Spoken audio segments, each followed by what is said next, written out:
My name is Leshoka Joseph Lechati, and then I work for the Artist Press.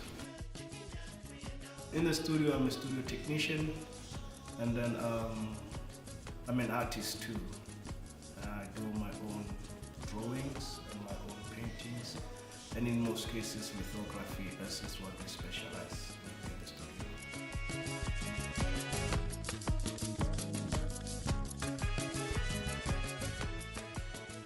Basically, lithography, it's a process where we use stones and aluminum plates.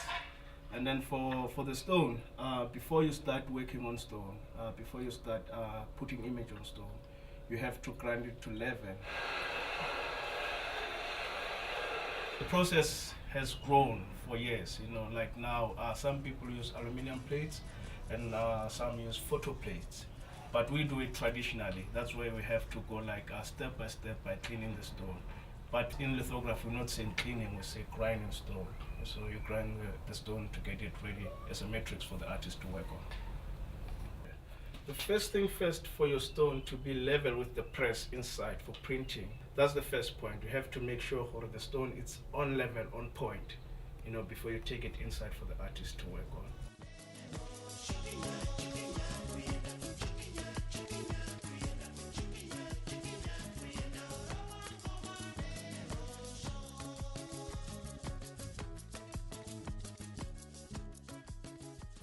I get inspired with many things, life overall.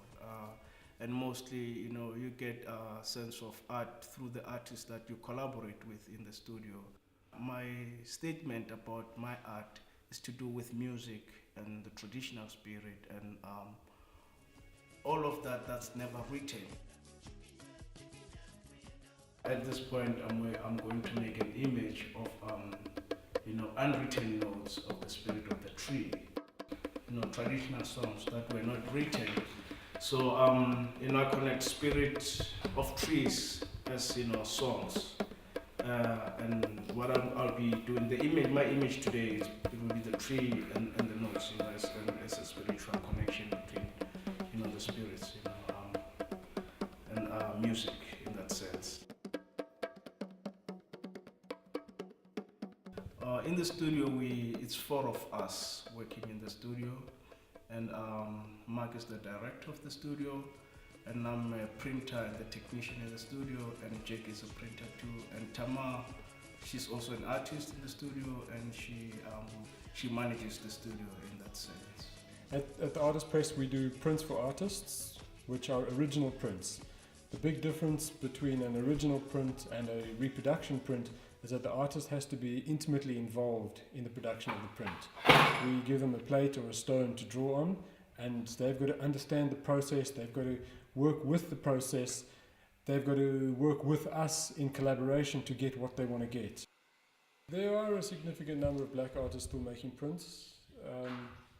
We work with people like Sam Intlengetwa, Dumisani Mabaso. All these guys are artists primarily, but also printmakers. Sam and Dumi both studied at Rookstruft and went on to become full-time professional artists after that. You see, our black printmakers, they do exist and were existed, I don't know much about, back in the 18th century in Africa, but what I know about is most of our youth make posters through medium of printmaking, for political,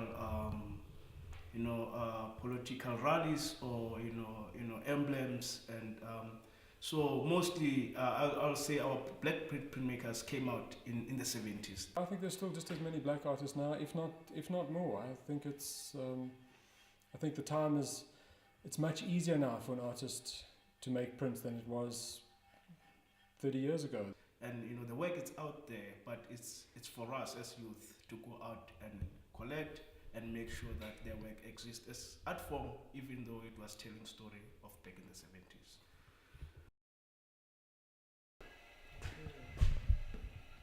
So we're gonna etch the stone.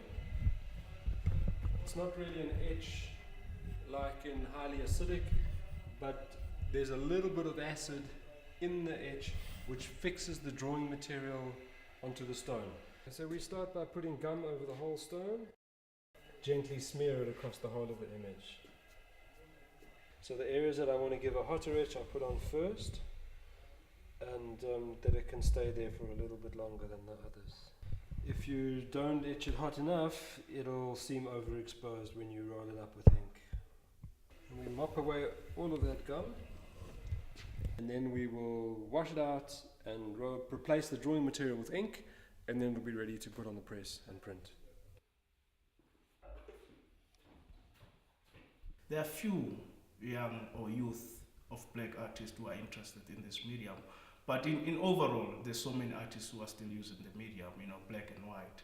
But I don't see much youth, whether it's black or white, getting interested in the medium because of the social network. It's so huge that people move to digital. South Africa has such a rich pool of people making things and using different mediums, and I just don't think there's enough opportunities given to those artists to get out there. I'm in the lucky position with the work that I do, in that I've got that split between the work that I do at the Artists Press, so helping with the marketing and management of the studio, so I get income from that, and then I also get an income from selling the work that I do. For me, I don't sell much of my work as an artist, and I'm lucky that I have an ongoing basic thing that I do as printmaker, and I'm managing something from the studio. But for young artists, I think they drop out of art because the market there doesn't help them, and that's why we need people, we need youth, we need to open galleries, and then we need to get our people to understand that there is a need for art, there is a need to collect art. We survive from the product that we produce. We make prints, we sell them to galleries, we exhibit them, we sell them to the end user who's going to hang it up in their home or their business. And we survive from the sale of prints. We don't get any funding in any way. I think that's what keeps us going. There is a future in printmaking. There is, we still need like hand quality things done. Artists, you see people doing paintings because they're hand quality, but printmaking, it's got its uniqueness that we'll love to see youth coming into it. I think there's a future for black printmakers. I think there's a future for white printmakers. I think an artist who makes prints is only as good as the images they produce. It's incredibly tough, I think, for artists in South Africa, especially for people who are not in the big urban centres and who aren't part of the network to access the markets for selling their work. Unfortunately, the Department of Arts and Culture doesn't do enough to truly promote the arts. There's very little implementation of practical work on the ground. There's very little government support for exhibitions. I think I keep doing what I do because I love it. You need to put your career in what you love. I mean, I got to printmaking as accidental, because I was introduced to art as an artist, studying art. But as I was helping Mark, part-times, I've realized, there is something, in that form that it's unique, and I get to love it. But overall, I think everything goes back to doing what you love every day. What keeps an artist going is passion. Of all the different jobs that one can do, being an artist, it's something that comes from within. It's something that you're passionate about. It just grows within you, and it doesn't matter how tough the times get. I don't think it's going to stop you from doing what you do best.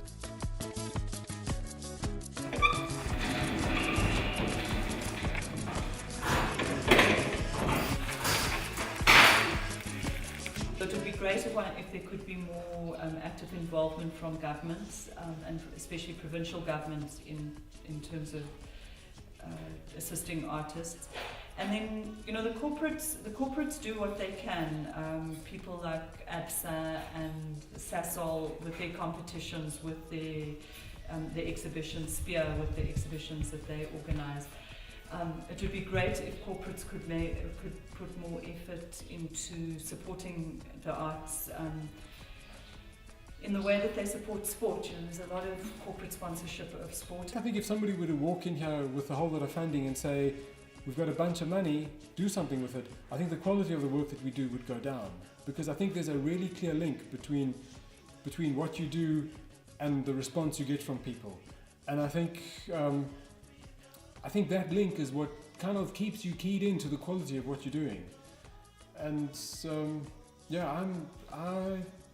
I think when times are tough, it's a really good thing because it helps you to sharpen your skills and hone what you're doing.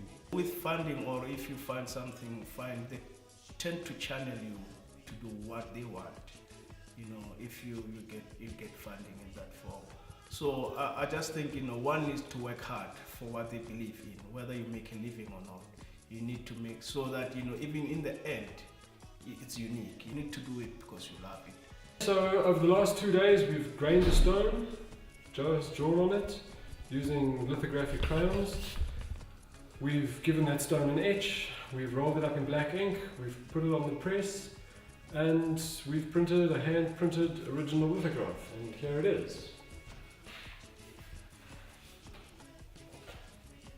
It was simply an inspiration of the tree songs, you know, since we are surrounded by trees around the property and around the artist press. I'm just gonna sign it trial proof because, you know, it's not an edition. Simple as that.